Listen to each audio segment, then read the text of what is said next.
Le 21 mai 2019, les membres du groupe armé 3R ont fait éruption au village Lemuna et Kundjili. C'est ici qu'ils ont ligoté les personnes et c'est à leur retour de Kundjili qu'ils les ont tous tués. Vous voyez même les traces de balles sur les murs. Lorsqu'ils sont arrivés, il les a mis face à terre et ils ont commencé à les tuer tous un à un. C'est triste. Lors de cette éruption, 19 personnes ont été tuées à Lemuna et 13 personnes tuées à Kundjili, dont 5 femmes victimes de violences sexuelles et 4 personnes victimes de tentatives de meurtre. Suite à cette attaque, les nommés Issa Saleh Adoum alias Bozézé, Yaouba Ousmane et Mahamad Tahir ont été arrêtés et remis à la justice centrafricaine, précisément à la Cour pénale spéciale, CPS. Est-ce que M. Issa Saleh est dans la salle? Issa Saleh alias Bozézé.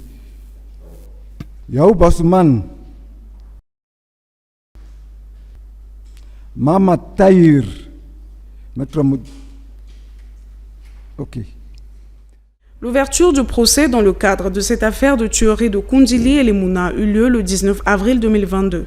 Dans la même année, la Cour avait procédé à la première décision en première instance condamnant les 3 personnes, Issa Saleh Adoum alias Bozézé à perpétuité, Yaouba Ousmane et Mahamad Tahir à 20 ans d'emprisonnement ferme.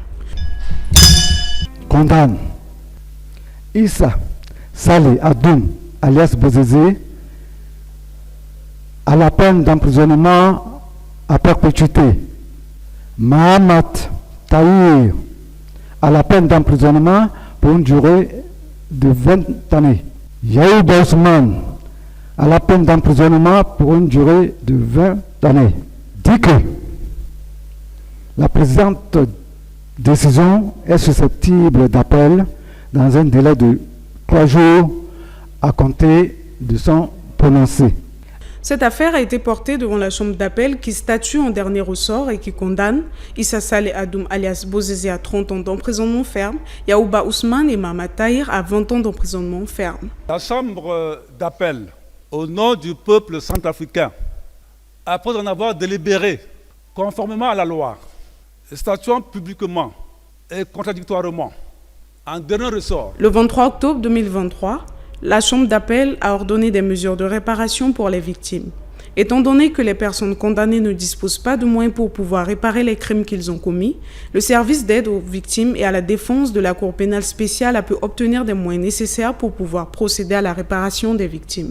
C'est pourquoi l'exécution de ces mesures de réparation s'est déroulée de décembre 2023 au 31 août 2024. Un total de 41 mesures de réparation ont été remises aux victimes, dont 32 réparations collectives et 9 individuelles.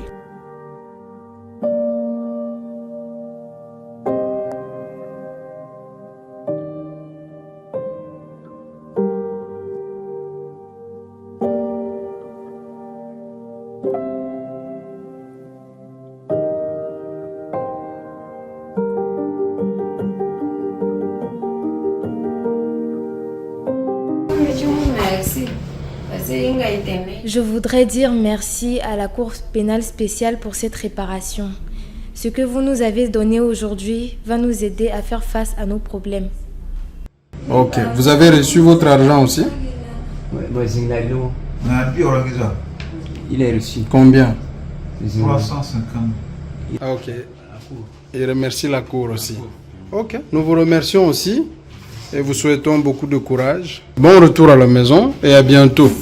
Il convient de noter que c'est la première fois dans l'histoire de la République centrafricaine que des mesures de réparation pour les crimes de masse sont décidées et exécutées dans un temps record de 10 mois.